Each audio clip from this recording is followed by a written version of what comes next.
அடுத்தது ஜோதிட ஆசான் கோவை சேர்ந்த துரைசாமி ஐயா அவர்கள் இந்த திருமண கால அமைப்பை ரொம்ப சிறப்பாக சொல்றார். ஒரு மாறுபட்ட கோணத்தில் ரொம்ப சிறப்பாக சொல்லியிருந்தாரு. போன ஞாயிற்றுக்கிழமை வகுப்பு இதே மன்றத்தில் வகுப்பு எடுத்திருந்தார். ரொம்ப எக்ஸ்ட்ரானரியாக இருந்தது. அதை நாங்கள் வீடியோவும் ரெக்கார்ட் பண்ணியிருக்கோம். வேணுங்கிறவங்க வாங்கிக்கலாம் அப்படிங்கிறத சொல்லி அவரை 2-7-9 பாவத்தின் திருமணம் அமைப்பு எப்படி சாத்தியப்படுகிறது என்ற தலைப்பில் அவரை பேச வருமாறு அன்போடு அழைக்கின்றேன். என் பேர் துரைசாமி. நான் கோயம்புத்தூர்லேருந்து வந்திருக்கேன். நான் ஒரு 20-22 வருடமாக இந்த ஜோதிட துறையில் பயணிச்சுட்டு இருக்கிறேன். என்னைய உலகறிய வைத்தது இந்த வேலுச்சிவா அவர்களே. என்னை உலகம் மட்டுமில்லை, மூளை முடுக்க எல்லாத்துக்கும் என்னை வெளியே கொண்டு வந்து காட்டுறது. நிறைய பேர் என்னை தொடர்பு கொண்டு பேசுறதுக்கு முக்கியமான காரணமே இந்த குழுவின் தலைவரான வேலுச்சிவா அவர்களே. அதனால் அவரை முதல்ல பாராட்டணும். அவரால் தான் நான் இந்த உலகத்துக்கே வெளியே தெரிய வந்தேன். நிறைய கருத்தரங்கத்தில் பேசினாலும் முதல்ல இவர் மூலியமாக தான் நான் வெளி உலகத்துக்கு தெரிய ஆரம்பித்தேன். சரி, அது ஒரு பக்கம் இருக்கட்டும். இருந்தாலும் நான் முதல்ல உரை ஆரம்பிக்கும் போது என்னுடைய தாய் தந்தையரையும் வணங்கி, நான் அன்றாடம் வணங்கும் சிவபெருமானையும் வணங்கி, எனக்கு ஜோதிடம் கற்றுக் கொடுத்த குருமார்களையும் குரு ஆசான்களையும் வணங்கி, என்னுடைய உரையை கேட்க அமர்ந்திருக்கும் ஜோதிட ஆர்வலர்கள், ஜோதிட ஜாம்பவான்கள், ஜோதிட குருமார்கள் அனைவருக்கும் என்னுடைய வணக்கத்தை தெரிவித்துக் கொள்கிறேன். சரி, இப்போ நான் என்ன பேச வந்திருக்கேன்னா, ஜோதிடத்தை சம்பந்தமாக பற்றி பேசினா நிறைய பேசிகிட்டே இருக்கலாம். 2 நாள் பேசினாலும் பேசிகிட்டே இருக்கலாம். ஆனால் நான் எடுத்துக்கொண்ட தலைப்பு என்னன்னா, திருமண காலத்தை மட்டுமே மெயினாக எடுத்து பல வருடங்களாகவே அதை மட்டுமே சொல்லிட்டு வரேன். ஏன்னா மற்றதெல்லாம் நிறைய பேர் சொல்லக்கூடியவங்க இருக்காங்க. ஆனால் திருமணம்னா என்னுடைய தானி பாணி, அதாவது ஒரு புதிய கோணத்தில் என்னுடைய அனுபவத்தை நான் பலருக்கு சொல்லித்தரேன். என்னுடைய கருத்து நிறைய கருத்தரங்கத்தில் பேசுகிறத வச்சு நிறைய பேர் பலன் எடுக்கிறாங்க. அப்போ அதுக்கு காரணம் என்ன அப்படின்னா, நான் பாடம் நடத்துகிற மாதிரியே இருக்கும். நான் கருத்தரங்கத்தில் பேசுகிறதுக்கு பலருக்கு பயன்படக்கூடியதாக இருக்கும். அதுக்கு நான் விளக்கத்தோடு தான் ஒரு கருத்தை நான் சொல்லுவேன். அதாவது எங்கள் அப்பா சொல்லுவார், கிளறாத சோறு வேகாது, சீவாத தலை படியாது, அதே போல் துவைக்காத துணி வெளுக்காது அப்படின்னு சொல்லுவார். அதுபோல் எவ்வளவு நல்ல கருத்துக்களாக இருந்தாலுமே ஒரு விளக்கம் இல்லாத கருத்து வீணாக போயிடும் அப்படின்னு எங்கள் அப்பா சொல்லுவார். அதனால தான் ஒவ்வொரு மேடையிலும் நான் ஒரு கருத்து பேசுகிறேன் அப்படின்னா அது விளக்கத்தோடு உங்களுக்கு கொடுக்குறேன்.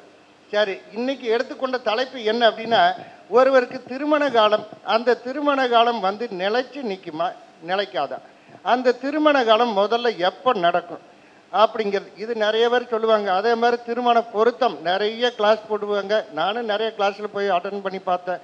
அந்த திருமண பொருத்தம் வகுப்பு நடத்துகிறவங்ககிட்ட நான் கேட்பேன், சார் முதல்ல திருமணம் எப்போ நடக்குன்னு சொல்லுங்கள், அப்புறமா பொருத்தம் சொல்லுவீங்க அப்படின்னா அது அந்த திசையில் வர 2, 4, 7 இதில் எல்லாம் சார் சுற்றி சொல்லாதச்சுங்க, ஏதாவது ஒரு திசையில் சொல்லுங்கள் சார் அப்படின்னு கேட்டால், ஏதாவது இந்த திசையில் வரலாம், இல்லைன்னா அந்த புத்தியில் வரலாம். இந்த வடிவேல் சொன்ன மாதிரி வரும் வராது அப்படிங்கிற மாதிரியெல்லாம் சொல்லக்கூடாதுங்க சார். நடக்குமா நடக்காதா, அது என்னைக்கு நடக்கும், அப்புறமா பொருத்தத்துக்கு போகலாம் அப்படின்னு நான் கேட்பேன். நான் மற்றவங்களை குறை சொல்கிறேன்னு தவிர நினைக்காதீங்க. என்னுடைய அனுபவத்தை நான் கேள்வியாக கேட்டு தான் நான் பலனாக எடுத்து உணர்ந்தேன். நான் அதனால் நானும் தனிப்பட்ட முறையில் ஆராய்ச்சி பண்ணி மண்டை பிச்சுட்டது ஒன்று தான் பாக்கி. இப்படி சில 2 வருஷமாக நான் போராடி நான் கண்டுபிடிச்ச விஷயத்த உங்களுக்கு எளிமையாக சொல்லித்தரணும் அப்படிங்கிறதுக்காக இந்த கருத்தரங்கத்துக்கு வந்தோம். இந்த கருத்தரங்கத்தை ஏதாவது ஒரு நல்ல விஷயம், ஒரு 2 விஷயமாவது நம்மளுக்கு கிடைக்குமா அப்படின்னு எதிர்பார்க்குற ஆரம்ப ஜோதிடர்களும் இருக்காங்க. என்கிட்ட படித்த ஜோதிடர்கள் நிறைய பேர், அதே நிறைய ஜோதிடர் 18, 20 வருஷம் 28 வருஷமாக கூட நான் ஜோதிடம் பார்க்குறேன். உங்களை அளவுக்கு நம்மளால் சொல்ல முடியலன்னு என்னை பாராட்டக்கூடியவங்களும் இருக்காங்க. அது ஒரு பக்கம் இருக்கட்டும். அதுக்காக நம்மகிட்ட படிக்கிறதுக்கு வாங்கன்னு நான் சொல்ல வரல. இருந்தாலும் என்னுடைய கருத்து உங்களுக்கு சரியாக இருக்கான்னு நீங்கள் ஒப்பிட்டு பாருங்கள். இங்கே உள்ள எல்லா ஜோதிடர்களுமே 40-50 ஜோதிடர் இருப்பீங்க. எல்லாருக்குமே திருமணம் ஆகிருக்கும், எல்லாருக்கும் குழந்தை பேர் இருக்கும். ஆனால் அந்த திருமணம் எப்போ நடந்தது அப்படின்னு நான் சொல்கிற எளிமையான ரூல்ஸை பயன்படுத்தி பாருங்கள். அதே மாதிரி குழந்தை பேர் எப்போ அப்படிங்கிறத எளிமையாக பாருங்கள். அதாவது திருமணம் என்றால 7ஆம் இடம், 7ஆம் அதிபதி சுக்கிரன், செவ்வாய், இதை வச்சு தான் நிறைய ஜோதிடர்கள் மட்டும் இல்லை ஜோதிட நூல்களிலும் எழுதியிருக்கு. ஆனால் நான் அதெல்லாம் பயன்படுத்தி பார்த்தேன். அது எனக்கு சரியாக ஒத்து வரல. அப்போ ஒரு திசை நடக்கும்போது தான் ஒரு நல்லதோ கெட்டதோ நடக்குது அப்படின்னு என்னுடைய அனுபவத்தில் கண்டுபிடிச்சேன். அப்போ ஒருத்தருக்கு எப்போ திருமணம் நடக்கும், எந்த திசையில் நடக்கும் அப்படின்னு பார்க்கும்போது ஒவ்வொருவரோட திசை வந்து 9ஆம் இடத்துக்கு சம்பந்தப்பட்ட திசை, ஏதாவது ஒரு வகையில் 9ஆம் இடத்துக்கு சம்பந்தப்பட்ட திசை நடந்தால் தான் திருமணம். ஏதாவது ஒரு வகையில் சம்பந்தம். அது எப்படி சம்பந்தம்னா நான் படிக்கிறவங்களுக்கு வேணா அந்த ஐயா ஒரு நிமிஷம், ஒரு 10 ரூல்ஸு. திருச்செங்கோடு சங்க தலைவரை வருக வருக என வரவேற்கிறேன். மேடைக்கு வருமாறு அன்போடு அழைக்கிறேன். நீங்க தொடரலாம். அதாவது 9ஆம் இடம் சம்பந்தப்படாமல் ஒருவருக்கு திருமணம் இல்லை. அது எப்படி 9ஆம் இடம்? 9ஆம் இடத்துல அமர்ந்த கிரகமாக இருக்கலாம், 9ஆம் அதிபதி சாரம் பெற்றதாக இருக்கலாம், 9ஆம் அதிபதிகள் சேர்ந்த கிரகமாக இருக்கலாம், இல்லை திசாநாதனாவது 9க்கு ஏதாவது ஒரு வகையில் சம்மந்தப்பட்டிருக்கணும். சம்மந்தப்பட்டாதான் திருமணம். அப்போ லேட்டாக சம்மந்தப்பட்டால் லேட்டாக திருமணம், சம்மந்தப்படலைன்னா திருமணம் இல்லை. ஒரே வார்த்தையில் சொல்லிட்டு போயிடலாம். இதில் பாருங்கள், நான் சுக்கிரனை எடுக்கலை, செவ்வாய் எடுக்கலை, அந்த 7ஆம் இடத்த எடுக்கல, 7ஆம் அதிபதி எடுக்கலை. நான் அதாவது நிறைய வகுப்பு நடத்துகிறேன். நம்மகிட்ட நிறைய பேர் வந்து படிக்கிறாங்க. அவங்கள தொடர்பு என்ன, அவங்க நம்பர் வேணாலும் தரேன். என்னோட இதில் பாருங்கள், அவங்களுக்கு எல்லாத்துக்கும் நல்லா தெளிவாக தெரியும் என்னோட மாணவர்களுக்கு. சரி, அதை நான் இப்போ சொல்ல வரல. இப்போ பிரிவு ஜாதகம் அப்படிங்கிற ஒரு ஜாதகத்தை நம்மகிட்ட ஒருத்தர் ஜாதகம் கொடுக்க வந்தாங்கன்னா அந்த ஜாதகத்தை பார்த்தது இந்த திருமணம், இந்த கலத்திரம் நிலச்சி நிற்குமா, பிரிவை தருமா அப்படின்னு நம்ம முதல்லையே பார்க்கணும். அதுக்காக 2 ஜாதகத்தை வச்சு பார்த்துட்டு தான் நம்ம பலன் சொல்லணும் அப்படிங்கிறதில்ல. அதே மாதிரி குழந்தை பேருனா 2 ஜாதகத்தை கொடுங்க, அப்போ தான் பார்க்க முடியும் அப்படின்னு எனக்கு சொல்லி தந்தாங்க ஆசிரியர். ஆனால் நான் அப்படி இல்லை. ஒரே ஜாதகத்தை வச்சுட்டு குழந்தை இருக்குதா இல்லையா?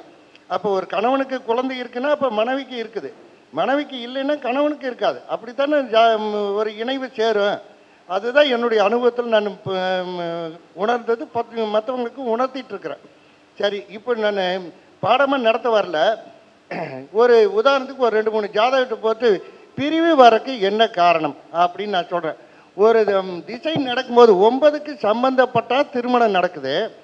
அந்த 9க்கு சம்பந்தப்பட்ட கிரகம் 4, 7, 10, 12 இருந்து 8 இருந்து திசை நடந்தால் அது பிரிவை தரும். பார்த்ததுமே டக்குன்னு சொல்லிட்டு போயிடலாம், இது இருதார தோஷம் அப்படின்னு சொல்லிடலாம். ஆனால் இது என்ன இவ்வளோ, அதாவது இருக்கிறதுலையே 5 கிரகங்களை சொல்லிட்டீங்க. அப்போ இருக்கிற 9 கிரகத்தில் 5 சொல்லிட்டீங்க, 6 கிரகத்தை நம்ம பார்த்துட்டு இருக்க முடியுமா? இன்னும் கொஞ்சம் எளிமையாக சொல்லித்தரேன். 7ஆம் அதிபதியும் புதனும் கெட்டு போனால் அவங்களுக்கு முதல் தாரம் நிலைக்காது. இது எந்த ஒரு ஆசானும் சொல்லி தர மாட்டாங்க, எந்த ஒரு இதில் இருக்காது. அப்போ இருதார ஜாதகமெல்லாம் நீங்கள் ஆராய்ச்சி பண்ணி பாருங்கள். நீங்களும் ஜோதிடர் தானே, அப்போ ஆராய்ச்சி பண்ணி பாருங்கள். ஜாதகம் நிறைய நீங்கள் வச்சுருப்பீங்க. அப்போ 7ஆம் அதிபதி கெட்டு போய் புதனும் கெட்டு போனால் அவங்களுக்கு இருதாரம் அப்படின்னு நம்ம எளிமையாக ஒரு ஜாதகத்தை பார்த்தா சொல்லிடலாம்ல. அப்போ அது பிரம்மனுக்கு அடுத்தபடியாக நம்மளை தானே குருநாதனை, அதாவது தெய்வமாக நினச்சி, சாமி என் பையனுக்கு எப்போ திருமணம் நடக்கும், அந்த திருமணம் நிலச்சி நிற்குமா அப்படின்னால நம்மளை வந்து தானே கேட்குறாங்க. அப்போ நம்ம தானே ஒரு தெளிவுபடுத்தி அவங்களுக்கு விளக்கத்தை கொடுக்கணும். அந்த திருமணம்னால எப்போ நடக்கும், அந்த திருமணம் எத்தனை வருஷம் வரைக்கும் நிலைக்கும், எத்தனை வருஷத்தில் மறுபடியும் அது பிச்சுட்டு போயிடுமா, இல்லை தெளிவாக இருக்குமா அப்படின்னு நம்ம சொல்லணும்ல. அதே போல் திருமணத்துக்கு பின்னாடி குழந்தை பேர் இருக்கா இல்லையான்னு நம்ம சொல்லணும்ல. அதுதான் நம்ம ஜோதிடர்கள், அதனால தானே நம்மளை தேடி வராங்க. அப்படி அது ஒரு பக்கம் இருக்கட்டும். இது ஒரு ஆணின் ஜாதகம். இந்த ஆணுக்கு ஜாதகம், அதாவது திருமணம் வந்து நான் எளிமையாக சொல்லிட்டு போகிறேன் பாடம் நடத்தலை. இது ஆணின் ஜாதகம், பிறப்பு ஜாதகம், அதாவது தேதி, மாதம், வருஷம் போட்டிருக்கேன், பிறந்த நேரம் போட்டிருக்கேன். இதை வச்சே நீங்கள் உங்கள் ஜாதக கட்டத்தில் நீங்களே உங்கள் கம்ப்யூட்டரில் போட்டு பார்த்துக்குங்க. ஏன்னா விளக்கமெல்லாம் கொடுக்குறதுக்கு இப்போ நேரம் இல்லை. அவர் பிறக்கும்போது சுக்கிர தசை, சுக்கிரனுக்கு அடுத்து சந்திரன் ஒரு 6 வருஷம், சந்திரனுக்கு அடுத்து செவ்வாய் ஒரு 10 வருஷம். இப்படித்தான் நீங்களும் திசா புத்தியை எழுதி அந்த எந்த திசை திருமண காலத்துக்கு ஒத்து வருதுன்னு பாருங்க முதல்ல. அப்போ சந்திரனுக்கு அடுத்து செவ்வாய் திசை. இந்த செவ்வாய் ஒரு, அதாவது இது வரைக்கும் எவ்வளோ சொன்னால் 17, செவ்வாய் ஒரு 7, அப்போ 27, 14, 24. அப்போ இந்த செவ்வாய் திசையில் தான் இவருக்கு திருமணம் நடந்திருக்கு. செவ்வாய் திசை எப்படி திருமணம் நடந்தது? இப்போ நம்ம 7ஆம் இடத்தை தொடரதில்லை, 7ஆம் அதிபதியை தொடரதில்லை. 9ஆம் அதிபதி செவ்வாய், செவ்வாய் திசை நடந்தது, திருமணத்தை கொடுத்தது. அதே செவ்வாய் திசைக்கு அடுத்தபடியாக என்ன புத்தியில் நடக்கும் அதையும் நம்ம பார்ப்போம் இல்லையா. அந்த செவ்வாய்க்கு அடுத்தது சுக்கிர புத்தியில் இவருக்கு அதாவது செவ்வாய் திசை சுக்கிர புத்தியில திருமணத்துக்கு கொடுத்தது. லக்னத்துக்கு 9க்கு 9ன்னு சொல்லக்கூடிய 5ஆம் இடத்துக்கு சம்பந்தப்பட்ட புத்தி 9 புத்தி இருக்குன்னா எந்த புத்தி ஆக்டிவேட் ஆகும் அப்படின்னு நம்ம பயிற்சி எடுத்தாதான் புரியும். இருந்தாலும் நம்மகிட்ட படிச்சீங்கன்னா ஒரு மணி நேரத்தில் நீங்க தெரிஞ்சுட்டு போயிருவீங்க. அப்ப 9க்கு 9ஆம் அதிபதியான சந்திரன் அந்த சந்திரன் என்ன சாரம் வாங்கியிருக்கு அப்படின்னா சுக்கிரன் சாரம் வாங்கியிருக்கு. அப்ப சுக்கிர புத்தியில இவருக்கு திருமணத்தை கொடுத்தது. ஆனா சுக்கிர புத்தியில கொடுத்த பின்னாடி சூரிய புத்தி வரும்போது அவருக்கு பிரிவு கொடுத்தது. அப்ப சூரிய புத்தி பிரிவு எப்படி கொடுத்தது அப்படின்னா 6ஆம் அதிபதியை நீச்சமாயிருக்கு, அதனால பிரிவு தந்துருக்கு. அது இல்ல, அதுக்கு முன்னாடி நம்ம ஒரு விளக்கம் சொன்னா, அதாவது 4, 7, 8, 10, 12 ஒரு கிரகம் இருக்கு திசை நடந்தா அது பிரிவை தரும் அப்படின்னு நம்ம முதலே சொன்னோம். அப்ப திசாநாதன் செவ்வாய் 10ஆம் இடத்துல இருந்து திசை நடத்து. அப்ப 10ஆம் இடத்துல 7 வருஷம் திசை நடத்துதுன்னா இந்த 7 வருஷத்துல எப்ப திருமணம் பண்ணாலும் அது பிரிவை தரும் அப்படின்னு நம்ம ஒரே வார்த்தையில சொல்லிடலாம்ல.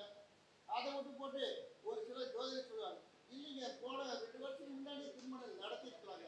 நடத்துறதுக்கு நம்ம யார் முடிவு பண்றது? அது பிறக்கும் போதே தலையெழுத்து எழுதியாச்சு, இந்த காலகட்டத்தில் தான் நடக்கணுங்க. அப்ப நடத்திருக்கலாங்க. இல்லைன்னா இன்னொரு 4 வருஷம் கழிச்சு நடத்துங்க. 4 வருஷம் கழிச்சு நடத்த முடியுமா? 40 வருஷம் ஆனாலும் ஒவ்வொருத்தரும் கல்யாணம் ஆகி கோடி கணக்கில் சொத்து இருக்குது, லட்சக்கணக்கில் சம்பாதிக்கிறாங்க மாசம். ஆனா மனைவிங்கிறதோ இல்ல கணவனுங்கிறதோ பணம் கொடுத்து வாங்க முடியாதுல்ல. அப்ப விதிப்படி தானே அமைய. அப்ப அந்த விதிப்படி அமையக்கூடிய மனைவிங்கிறது நிலைச்சு நிற்குமா அப்படின்னு பாக்குறதா அந்த திசை புத்தி. 10ல இருந்து திசை நடந்ததால் பிரிவு தந்துச்சு. சரி, இன்னொரு விஷயத்துக்கு நம்ம சொன்ன எளிமையா 7ஆம் அதிபதியும் புதனும் கெட்டு போனா அவங்களுக்கு முதல் தாரம் நிலைக்காதுன்னு சொன்ன. நம்ம என்ன சொல்றோம், 7ஆம் அதிபதி பலமாத்தானே இருக்குதுங்க பாகிஸ்தானத்துல, புதனும் பலமாத்தானே இருக்குது அப்படின்னு சொல்லுவாங்க. ஆனா அந்த புதன் என்ன 7ஆம் அதிபதி என்ன தாரம் வாங்கியிருக்கு அப்படின்னு பார்த்தோம்னா மாதி தாரம் வாங்கியிருக்கு. அதாவது மாதியோட ஒரு பாவக அதிபதி சேர்ந்தால்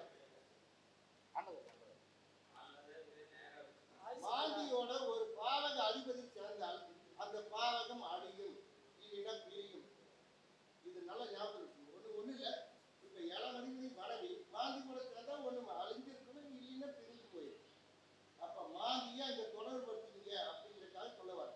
சரி, அப்போ உங்களுக்கு இதுல இருந்து ஒரு பிரிவு ஜாதகத்துக்கான விளக்கத்தை கொடுக்குறேன். சரி, இன்னொரு பெண் ஜாதகத்தை கொடுக்குறேன். இந்த பெண் ஜாதகத்துக்கு அதே போல தேதி திசை சுக்கிர புத்தியில தான் திருமணம் நடந்தது. அந்த பெண்ணுக்கு பாருங்க எப்ப நடந்தது.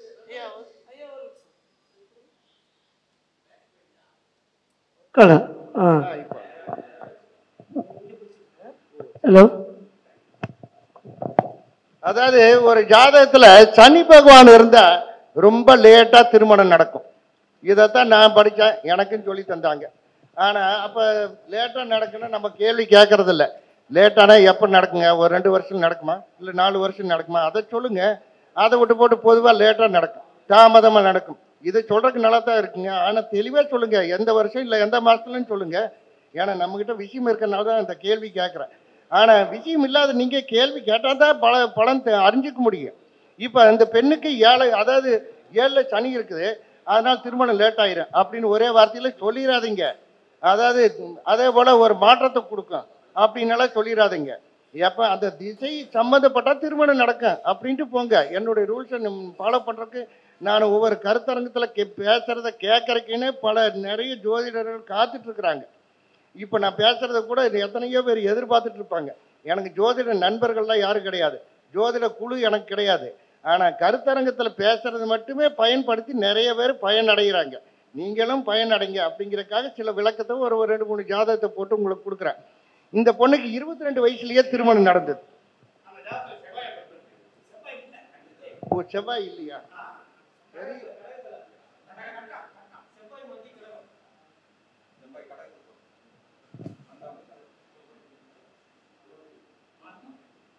சரி, உங்க சாஃப்ட்வேர்ல போட்டீங்கன்னா தெரிஞ்சு போகும். சரி, பரவாயில்ல. இப்ப 21 வயசுக்கு மேலேயே இந்த பொண்ணுக்கு இளமையிலேயே திருமணம். இந்த இதுல என்ன சொல்றாருன்னா, இப்ப காதல் திருமணம் அதையும் பார்க்கணும். அப்ப அதையும் பாருங்க. காதல் திருமணம்னா நம்ம படிச்சதுல என்ன சொல்றோம், 5ஆம் இடம் 7ஆம் இடம் சம்மந்தப்பட்ட காதல் திருமணம். ஆனா நான் என்ன சொல்றேன், அது கூட சனி சம்பந்தப்பட்டாதான் காதல் திருமணம். சனின்னா தாழ்த்தப்பட்டது அப்படின்னு. ஒன்று உயர்ந்திருந்தா ஒன்று தாழ்ந்து இருக்கணும். அப்போ தானே அது காதல் சேரும்.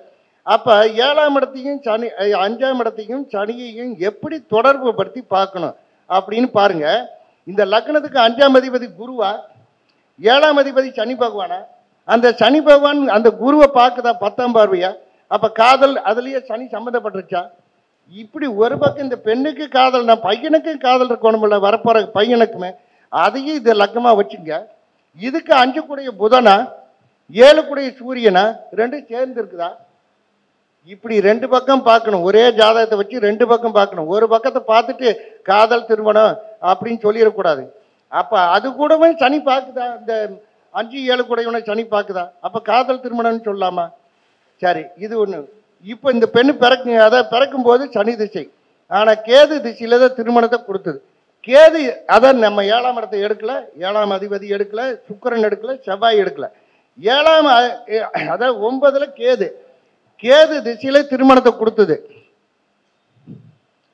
அதே போல 5ஆம் அதிபதி குரு, அந்த 5ஆம் அதிபதி குரு சுக்கிரனை பார்த்தது, சுக்கிர புத்தியில திருமணத்தை கொடுத்தது. சரி, இன்னொரு விஷயத்தை சொல்றேன். அதாவது குழந்தை பேருனா 5ஆம் இடம், 5ஆம் அதிபதி குரு. இதை தான் எனக்கு சொல்லி தந்தாங்க. உங்களுக்கு எப்படி சொன்னாங்கன்னு எனக்கு தெரியாது. நான் என்ன பண்றேன், 5ஆம் இடத்தை எடுக்கிறதுல, 5ஆம் அதிபதி எடுக்கிறதுல, குருவை எடுக்கிறதுல. அப்ப எப்படி நான் எடுக்கிறேன்னு, லக்னத்துக்கு சம்பந்தப்பட்ட திசை நடந்தா தான் ஒருத்தர் குழந்தை, சம்பந்தப்படலைன்னா குழந்தை இல்லை. லேட்டா சம்மந்தப்பட்டா லேட்டா நடக்குது. இது 100% அனுபவம். அந்த அனுபவத்தை தான் உங்களுக்கு பகிர வர. அதனால தான் ஆரம்பத்திலேயே சொன்னேன். அதாவது எங்க அப்பா சொன்ன விஷயத்தை விளக்கமா கொடுத்துட்டு தான் நான் உங்களுக்கு சொல்லிட்டு இருக்கேன். இப்ப பாருங்க, கேது திசை நடக்குது. அந்த கேது சூரியனோட சேர்ந்து இருக்குது. அப்ப இந்த குழந்தை பேர் இருக்குது அப்படின்னு சொல்லிடலாம் இல்ல? அப்ப வரப்போற அதாவது இந்த திசையில திருமணம் நடக்கும், இந்த திசையில குழந்தை பேரு. அப்ப சூரியனுக்கு சம்பந்தப்படாம இருந்ததுன்னா குழந்தை இல்லை அப்படின்னு சொல்லிட்டு போயிடலாம் இல்ல எளிமையா? அப்ப அதே கேது திசை சூரிய புத்தி, அதாவது கேது லக்னத்துக்கு சம்பந்தப்பட்ட திசை நடந்தா தான் குழந்தை பேரு. லக்னத்துக்கு அடுத்தபடி 5 9 சம்பந்தப்பட்ட புத்தியில தான் குழந்தை, எந்த புத்தியில அப்படிங்கிறது. அதே போல 9லயே சூரியன் குழந்தை கொடுத்துருச்சு. அதுக்கு அடுத்தபடியா சந்திரன் அந்த இடத்துல பிரிவு கொடுத்துருச்சு. சந்திரன் 12 குடையவன், நீசமாய் போச்சு, அதனால பிரிவு. அப்படி நான் சொல்ல வரல. நான் என்ன சொல்லியிருக்கிறேன், அதாவது 4 7 8 10 12 ஒரு கிரகம் இருந்து திசை நடந்தாலும் அது பிரிவை தரும். ஆனா இதுக்கு வீடு கொடுத்தவன் யாரு? கேதுக்கு, ராகு கேதுகளுக்கு வீடு இல்லை. அவனுக்கு வீடு கொடுத்தவன் செவ்வாய் 12க்கு போச்சு. அப்ப 12 குடையவன் திசை நடந்ததுனால அது பிரிவை கொடுத்துருச்சா அப்படின்னு சொல்லாமா? அப்ப எப்ப திருமணம் நடந்தாலும் அது பிரிவை கொடுக்கும். கேது திசையில திருமணம் நடந்தா பிரிவை கொடுக்கும் அப்படின்னு நம்ம முதல்ல எடுத்து சொல்லியிருக்கலாம்ல அவங்களுக்கு. அதுக்கு தானே ஜோதிடர் தேறி வர்றாங்க. சரி, இப்போ இன்னொரு ரூல்ஸ், எளிமையா ஒரு ரூல் சொல்லியிருந்தேன். 7ஆம் அதிபதி கெட்டு போய் புதனும் கெட்டு போனா அவங்களுக்கு முதல் தாரம் நிலைக்காதுன்னு. இந்த லக்னத்துக்கு 7ஆம் அதிபதி சனி பகவானா, அந்த சனி பகவான் கெட்டு போகல, பலமா தான் இருக்குது அப்படிங்கிறீங்க. ஆனா அந்த சனி பகவான் 8 கூடிய குருச்சாரம் வாங்கியிருக்கு. அதனால்தான் டேட் ஆஃப் பர்த் கரெக்டாக கொடுத்துருக்கா. இல்லை, செவ்வாய் பார்க்கறது ஒரு கரெக்டு. அந்த குருச்சாரம் வாங்கி, அப்போ குருச்சாரம் வாங்கினா அந்த சனி பகவான் கெட்டு போச்சுன்னு தானே அர்த்தம். சரி, புதன் சொல்லக்கூடியது கேது கூட சேர்ந்தது, 10க்கு சூரியனோட சேர்ந்தாவே அஸ்தங்கம். அப்போ 7ஆம் அதிபதியும் கெட்டு போச்சு, புதனும் கெட்டு போச்சு. அப்போ முதல் தாரம் நிலைக்காது அப்படின்னு நம்ம எளிமையா சொல்லிட்டு போயிடலாமா? இப்படித்தான் இல்லை எழுதுவாங்க. இன்னொரு 2 ஜாதகத்தை போட்டு எளிமையை இதே போல இன்னொரு 2 ஜாதகத்தை சொல்லிடுறேன். அப்போ இந்த கருத்தரங்கத்துக்கு வந்ததுக்கு ஒரு நல்ல விஷயம் உங்களுக்கும் கிடைச்சதுன்னு நீங்களும் ஒரு சந்தோஷப்படுவீங்க. இதைய வச்சே நீங்களும் பல அதாவது கருத்துக்களை பார்ப்பீங்க. அதாவது உங்க ஜாதகத்தை பல ஜாதகங்களை வச்சு ஆராய்ச்சி பண்ணி பாருங்க. திருமணம் ஆனதெல்லாம் உங்களுக்கு எந்த திசையில திருமணம் நடந்தது, எந்த புத்தியில நடந்தது, எந்த அந்தரத்தில் நடந்தது, எந்த இதுல குழந்தை பேரு, இதையெல்லாம் நீங்களும் சொல்லுவீங்க. இந்த கட்டத்தை உட்காருங்க அதுக்குள்ள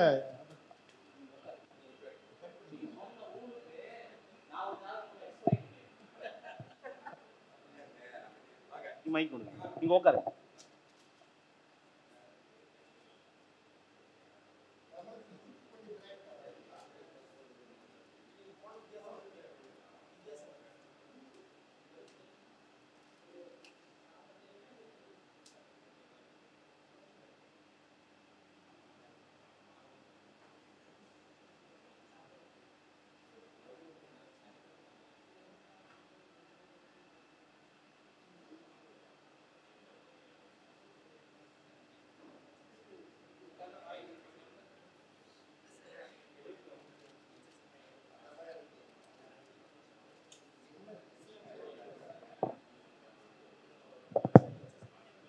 சரி, இப்ப ஐயா ஒரு ஜாதகத்தை போட்டு ரூல்ஸ் சொன்னாரு இல்லையா?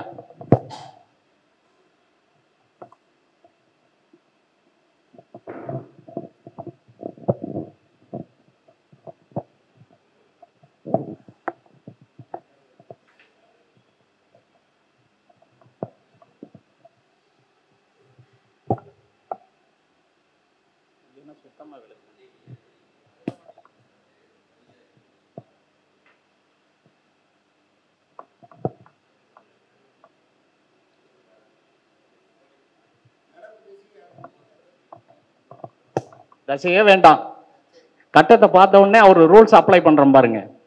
ஒரு ஜாதகத்துல என்ன கெட்டு போக கூடாதுன்னு சொன்னாரு?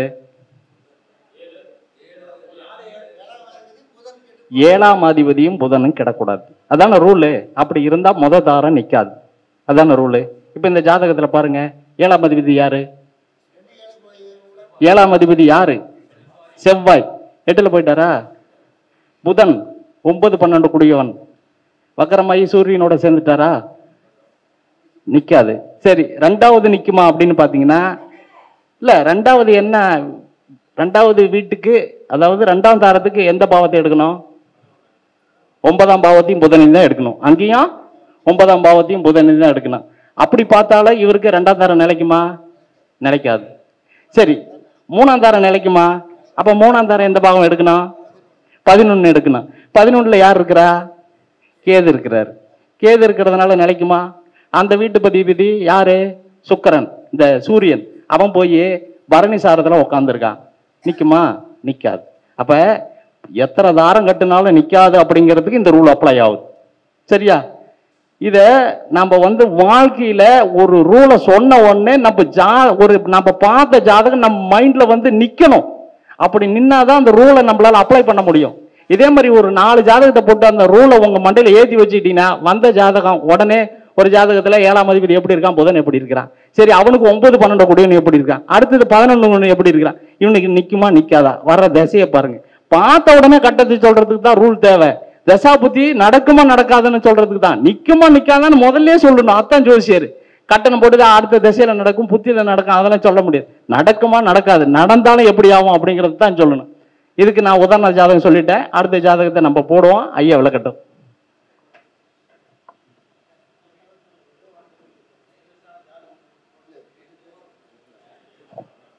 அப்ப என்னன்னா, வாழ்க்கையில உனக்கு அந்த கோயிலுக்கு போ, இந்த பரிகாரத்தை பண்ணு, வாழை மரத்தை வெட்டு, ஆத்துல விடு, ஐயனார் கோயிலுக்கு போ, இதெல்லாம் நடக்குமா? எப்படி நடக்கும்? இயற்கையா இறைவன் கொடுத்ததை சரி பண்ணிக்கலாம். அப்படின்னா கல்யாணம் நடந்து பிரச்சனை அப்படின்னா அதை சரி பண்ணலாம். அந்த ஜாதகம் எதுக்குமே அந்த திருமணம் பாக்கியத்துக்கே லாக்கி இல்லாத ஜாதகத்தை நீங்க போய் எத்தனை பொருத்தம் பார்த்து, எத்தனை கோயில் குளங்களுக்கு சுத்தி, எத்தனை யாகம் பூஜை பண்ணனாலும் நிக்குமாங்கிறத ஒரு ஜோசியர் சொல்லிட்டு அவங்களுக்கு செலவு மிச்சம், நேரமும் மிச்சம். ஆனா அவங்க கேட்கறாங்க கேட்கலங்கிறத பத்தி நமக்கு கவலை இல்லை. சொன்னமாங்கிறத மனசு திருப்தி நம்ம இருக்கணும். அதுதான் ஒரு ஜோதியருக்கு தேவை. பணம் நம்மளுக்கு நிறைய தேவைதான். ஆனா அதை இப்படிலாம் புடுங்க கூடாதுங்கிறத முதல் விதி. நமக்கு ஒரு ஜாதகத்துக்கு ஒரு 500 ரூபாயா சொன்னமா திருப்தியா சந்தோஷமா போய் 5000 கூட வாங்குங்க ஒரு ஜாதகத்துக்கு. 10 வருஷம் கழிச்சு கூட அன்னைக்கே ஒரு ஜோசியர் சொன்னார், கரெக்டா சொன்னார், நாம தான் அலைஞ்சோம், நாம தான் நேரத்தை வேஸ்ட் பண்ணிட்டோம், நம்ம பெரும் சிக்கல்ல இருக்கிறோம், பிரச்சனையில இருக்கிறோம் அப்படின்னு. இப்ப எல்லா நிலைமையிலும் பாத்தீங்கன்னா இந்த திருமணம் தான் எல்லாத்துக்குமே பிரச்சனையா இருக்கு. ஏன் அப்படின்னு கேட்டீங்கன்னா, அந்த இளமை காலத்திலேயே உறவுகளை அவங்களுக்கு தெரியறதில்ல, உறவுகளின் நிலைப்பாடு என்னங்கிறது அவங்களுக்கு புரியறதில்ல. 2வது இன்னொன்று பார்த்தீங்கன்னா கோபம் எடுப்புல. 2வது இன்னொன்று பார்த்தீங்கன்னா ஈகோ. 2 பேரும் புருஷன் பொண்டாட்டி 2 பேரும் சம்பாதிக்கிறாங்க அப்படின்னா, புருஷன் பொண்டாட்டி 2 பேரும் சம்பாதிக்கிறாங்க, வீட்டு வேலை யார் செய்யறதுங்கிறதுல பிரச்சனை வருது. இப்படி ஈகோ பிரச்சனை வரும்போது ஒரு கூட்டு குடும்பமா இருந்தா ஓரளவுக்கு அந்த பிரச்சனை தவிர்க்கப்படுது. தனி குடும்பமா இருக்கும்போது ஒருத்தர் மாத்தி ஒருத்தர் நேர்முகமா பேச பேச அவங்களுடைய ஈகோ கூடிக்கிட்டு போகுதே தவிர அது குறைஞ்ச பாடில்லை. அதனால ஒரு கோபம் ஒரு மனிதனுக்கு வரும்போது ஏன் ஒருத்தன் சத்தமா பேசுறான்னு முதல்ல ஒரு சயின்ஸ் சொல்லுது. என்னன்னா, மனதளவுல 2 பேரும் ரொம்ப தூரமா போயிடுறாங்க. உடல் அளவுல 2 பேரும் நெருங்கி இருந்தாலும் மனதளவுல ரொம்ப தூரமா போயிடுறாங்க. அப்ப அவங்க மனசை புரிய வைக்கிறதுக்கு தான் அவங்க வேகமா பேசுறாங்க அப்படின்னு சயின்ஸ் சொல்லுது. அப்போ ஒரு கோபம் நெருங்கி இருந்தா கூட சத்தமாக தான் பேசுகிறோம். அப்போ அந்த கோபத்தை நம்மளால குறைக்க முடியுதா? ஏன்னா மனதளவில் ஒருத்தருக்கு ஒருத்தர் சரியான புரிதல் இல்லை. விட்டு கொடுப்பவன் கெட்டு போவதில்லை, கெட்டு போவன் விட்டு கொடுப்பதில்லை. இப்படிதான் வாழ்க்கையை வாழ்ந்துகிட்டு இருக்கு. ஐயா அடுத்த ஜாதகம் போட்டாரு, கவனிங்க. இப்போ ரெண்டு ஜாதகம் இதெல்லாம் என்கிட்ட வந்து அனுபவப்பட்ட ஜாதகங்கள். இது ஒரு பெண் ஜாதகம். இந்த பெண் ஜாதகத்துக்கு திருமணம் எப்போ நடந்தது, இப்போ இந்த டேட்டா பார்த்து கொடுத்தேன், நீங்கள் அதில் பார்த்தீங்கன்னா திருமண காலம் தெரிஞ்சு போக. இது 2020 2வது மாதம் திருமணம் நடந்தது. தேதி கொடுக்கல, அந்த மாதத்தில் திருமணம் நடந்தது. அப்போ நடக்கும்போது புதன் திசை, சூரிய புத்தி, ராகு அந்தரம். இப்போ புதனை எப்படி நம்ம ஆய்ட்டுவாடு எடுத்தா அப்படின்னு பார்த்தா லக்னத்துக்கு 9ல் புதன் உட்காந்து திசை நடத்துது. அப்போ புதன் திசையில் திருமணத்தை கொடுத்துரும் அப்படின்னு நம்ம ஒரே வார்த்தையில் சொல்லிடலாம்ல. அப்போ எந்த புத்தியில் அப்படின்னு நம்ம பார்க்கணும்னா 9க்கு 9ன்னு சொல்லக்கூடிய 5ஆம் இடம். 5ஆம் இடத்துக்கு சம்பந்தப்பட்ட புத்தியில் தான் திருமணத்தை கொடுக்கும். அப்போ 5ஆம் அதிபதி யார்? செவ்வாய். செவ்வாய் கூட சேர்ந்த கிரகம் சூரியன். அப்போ சூரிய புத்தியில் கொடுத்தது. அந்த அதாவது 5க்கு 5ன்னு சொல்லக்கூடிய லக்னத்தை பார்க்கணும். அடுத்தது அந்தரம். அப்படின்னா இன்னும் சூட்சமம், அதிசூட்சமம், பிராணன், அது வரைக்கும் போனோம்னா இன்னும் 2 நாள்லேயே நம்ம எப்போ திருமணம்னு சொல்லிடலாம். நான் அந்த அளவுக்கு போகல. அதாவது திசை புத்தி அந்தரத்து வரைக்கும் நீங்கள் போங்க. 9க்கு 9 சொல்ற லக்னத்திலேயே ராகு. அப்போ ராகு அந்த இடத்துல இவருக்கு திருமணத்தை கொடுத்தது. ஆனால் அதே சூரியனுக்கு அடுத்து சந்திர திசை வந்ததும் பிரிவை கொடுத்துருச்சு. அப்போ இதையவே நம்மளும் ஜோதிடர் நம்மளும் பார்க்கணும்ல. இந்த திருமணம் இப்போ கண்டிப்பாக நடந்தாகும், ஆனால் பிரிவை கொடுத்துறேன் அப்படின்னு சொல்லி அதுக்கு ஏதாவது ஒரு மாற்று வழியாக இருக்குதான்னு நம்ம பார்க்கணும் இல்லையா? அதுக்காக தான் நான் சொல்ல வந்தேன். சரி, பிரிவு கொடுக்குறதுக்கு காரணம் என்ன? அதாவது 12 குடையவன் திசையில் ஒரு திருமணம் நடந்தால் பிரிவை தரும். 12 குடையவன் தானே புதன், அதனால பிரிவு கொடுத்துருச்சு. இதை விட நம்ம என்ன சொன்னால் 7ஆம் அதிபதி புதனும் கெட்டு போனால் அவருக்கு முதல் தரம் நிலைக்காது. இந்த லக்னத்துக்கு 7ல் கேது, 7ஆம் அதிபதி சனி பகவான் போய் நீசமாயிருச்சா? அப்போ 7ஆம் இடம் கெட்டு போச்சா? புதனுன்னு சொல்லக்கூடியது நீசமாகி போச்சா? அப்போ முதல் தரம் நிலைக்காது அப்படின்னு நம்ம எடுத்ததுமே ஒரு ஜாதகத்தை பார்த்ததுமே சொல்லிடலாம் இல்லை? சரி, இது ஒரு ஆண் ஜாதகம். இந்த திருமணம் நடந்து 3 நாளில் பிரிவு. அதாவது ஒரு ஜாதகத்துக்கு ஒரு திருமணத்துக்கு எவ்வளோ 6 மாதமாக பார்த்துருப்பாங்க. 6 மாதமாக பார்த்து ஒரு திருமணத்தை பல லட்சங்கள் செலவு பண்ணி கல்யாணத்தை பண்ணி 3 நாளில் பிரிவாயிடுச்சுன்னா அவங்க மனதுக்கு எவ்வளோ வேதனை போடும். ஆனால் இந்த ஜாதகம் நம்மக்கிட்ட வந்தது. நான் ஜாதகத்தை பார்த்தது சொன்னேன், இந்த காலகட்டத்தில் திருமணம் நடந்திருக்கேன், ஆனால் அது நிலச்சிருக்காதே அப்படின்னு சொன்னாங்க. ஆமாங்க, அது 3 நாள்லேயே அந்த பொண்ணு வேற ஒரு இது பண்ணுது அப்படின்னாங்க. சரி போ அப்படின்னு அனுப்பிவிட்டாங்க அப்படின்னாங்க. ஆனால் இருந்தாலும் நான் அது மற்றவங்களுக்கு பயன்படுமே அப்படிங்கிறக்காக அந்த சூட்சமத்தை எடுத்துட்டேன். இந்த பிறந்த தேதி, அந்த பிறந்த நேரமெல்லாம் போட்டிருக்கிறேன் பாருங்க. இவருக்கு போன வருஷம் 3வது மாதம் திருமணம் நடந்தது. இது எல்லாம் அனுபவ ஜாதகம். போன வருஷம் 3வது மாதத்தில் ராகு திசை, சனி புத்தி, சந்திர அந்தரத்தில் நடந்தது. இந்த லக்னத்துக்கு 9ல் ராகு. எளிமையாக சொல்லிடலாமல்ல, ராகு திசையில் திருமணம் அப்படின்னு சொல்லிடலாமல்ல. அதாவது 9க்கு 9ன்னு சொல்லக்கூடிய 5ஆம் இடம். 5ஆம் இடத்துக்கு எப்படி சனி பகவான் சம்மந்தப்பட்டதுன்னா, சனி 10ஆம் பாவியை 5ஆம் இடத்தை பார்க்குமா? சனி புத்தியில் கொடுத்தது. அதுக்கு 9ஆம் இடம் சொல்லக்கூடிய லக்னத்துக்கு சந்திரன். அந்த சந்திரன் வந்து அதாவது லக்னாதிபதியான சுக்கிரன் சாரம் வாங்கியிருக்கு. அதனால சந்திரன் அந்த இடத்துல திருமணத்தை கொடுத்ததும் அப்பவே பிரிவை கொடுத்துருச்சு. அப்போ பிரிவுக்கான ரூல்ஸ் நம்ம சொல்லியிருக்கிறோம். என்ன சொல்லியிருக்கிறோம்? அதாவது 4, 7, 8, 10, 12. ஆனால் கேந்திரத்தில் ஒரு கிரகம் இருந்து திசை நடந்தால் சூப்பராக நடக்குங்க, கல்யாணம் நடந்துருங்க. ஆனால் நான் என்ன சொல்கிறேன், 4, 7, 10 கேந்திரம், அதில் ஒரு கிரகம் இருந்து திசை நடந்து அந்த திசையில் திருமணம் நடந்தால் அது பிரிவை தரும் அப்படிங்கிற. ஏன்னா இது பல 100 ஜாதகங்களை ஆராய்ச்சி பண்ணி பார்த்து தான் மற்றவங்க கிட்ட நான் விளக்கம் கொடுத்துட்டு இருக்கிறேன். இப்போ பாருங்க, 7ஆம் இடம், இந்த லக்னத்துக்கு 7ஆம் அதிபதி செவ்வாயா, அந்த செவ்வாயை போய் 8ஆம் இடத்துல உட்கார்ந்துருக்கா. அப்போ 7ஆம் அதிபதி கெட்டு போச்சுன்னு தானே அர்த்தம். சரி, அதுக்கு அடுத்தது என்ன சொன்னால் புதன் சொன்னான்.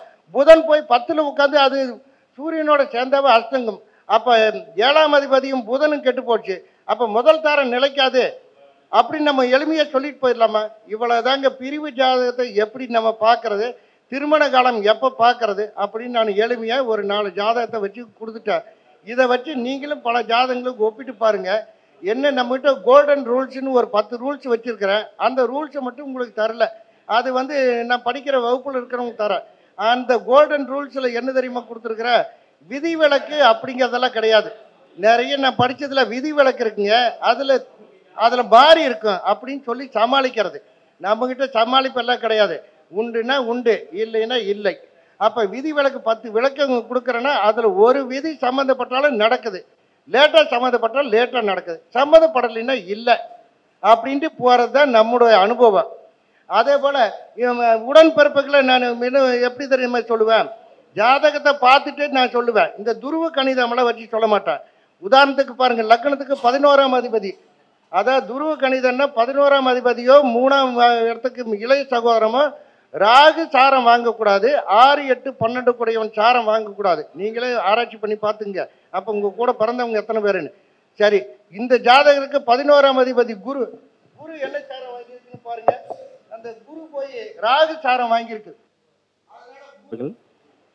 2-3 ஜாதகங்கள் போட்டு திருமண காலம், பிரிவினை, குழந்தை பேரு போன்ற தன்மையில் அந்த ஜாதகங்கள் விளக்கியிருந்தார். அவருக்கு குரூப் நான் தான் கிரியேட் பண்ணியிருக்கேன், வாட்ஸ்அப் குரூப். அதில் ஒரு ஜட்ஜு போட்டிருக்கார். வேணும்னா இந்த குரூப்பில் இருக்கிறீங்க மறுபடியும் சேர்த்துறேன் உங்களை குரூப்பில். அதில் பாருங்க, ஒரு ஜட்ஜு வந்து பதிவு போட்டிருப்பார். அதே மாதிரி ஒரு ஃபாரஸ்ட் ஆஃபீஸர் இவர்கிட்ட தொடர்ந்து ஒரு நாள் 1 மணி நேரம்னா இந்த ஜோதிடத்தை பற்றி தெரியாமல் இருக்கிறதில்ல. அதே போல்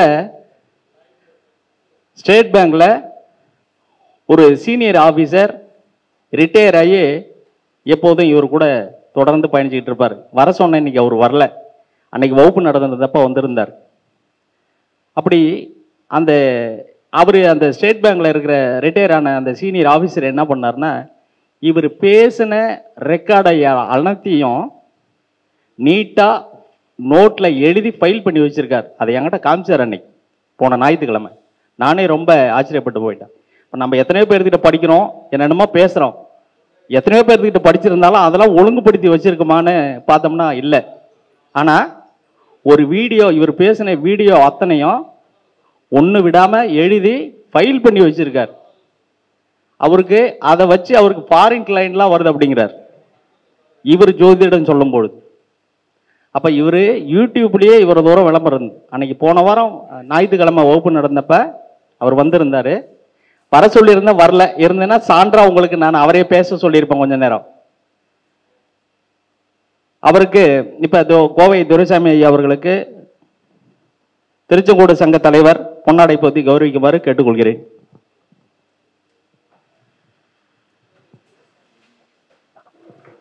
ஒவ்வொரு கருத்தரங்கத்திலையும் நான் பேசியிருந்த பூராமே அந்த எழுத்துக்களாக எழுதி வச்சு அந்த ஜாதகத்தையும் கட்டம் போட்டு 2-3 நோட்டு தயாரித்து வச்சுருக்காங்க. அதாவது ஒரு 4-5 பேர், ஒரு இன்ஸ்பெக்டரு, ஒரு ஃபாரஸ்ட் ஆஃபீஸரு, வேற ஒருத்தர், இப்படி நிறைய பேர் என்கிட்டயே கொண்டாந்து, ஐயா இதெல்லாம் நீங்கள் பேசிட்டு எனக்கு ஆச்சரியமா இருந்துச்சு. இவ்வளோ நம்ம பேசியிருக்கிறோமா, இவ்வளோ ஜாதகம் போட்டிருக்கிறோமா. அதே மாதிரி சென்னை ஹைகோர்ட்டு ஒரு நீதிபதி ஒருத்தர், அவருக்கு 2 பெண்ணுங்க, ஒன்று டாக்டர், ஒன்று வக்கீல். அவங்களோட திருமண காலத்தை சொல்லி அவர் இது பண்ணேன். அவர் என்னுடைய உரை கேட்டு என்னுடைய அனுபவத்தை வச்சு அவங்களுக்கு பலதெல்லாம் வழிகாட்டினேன். அதனால அவர் அடிக்கடி நம்மக்கிட்ட தொடர்பு இருக்கார். அவர் மூலியமாக இருக்கிற எல்லா வக்கீலையும் என்கிட்ட ஜாதகம் பார்க்க சொல்லி எல்லா வக்கீலையும் என்கிட்ட அனுப்பிவிடுவார். இப்படி நிறைய பேர் அனுபவத்தில் இருக்க, அனுபவப்பட்டவங்க நிறைய பேர் இருக்கிறாங்க. அதனால் நம்மக்கிட்ட படிக்கிறதுக்காக வாங்கன்னு சொல்ல வரல, அதை தெரிஞ்சு பலருக்கு வழிகாட்டுங்க அப்படின்னு சொல்கிறதுக்காக தான் நான் கூப்பிட்றேனே தவிர, அதாவது கிணத்து நீராக இருக்கக்கூடாது, பலருக்கு பயன்படக்கூடிய நீராக பயன்படணும் அப்படிங்கிறக்காக சொல்ல வரேன்.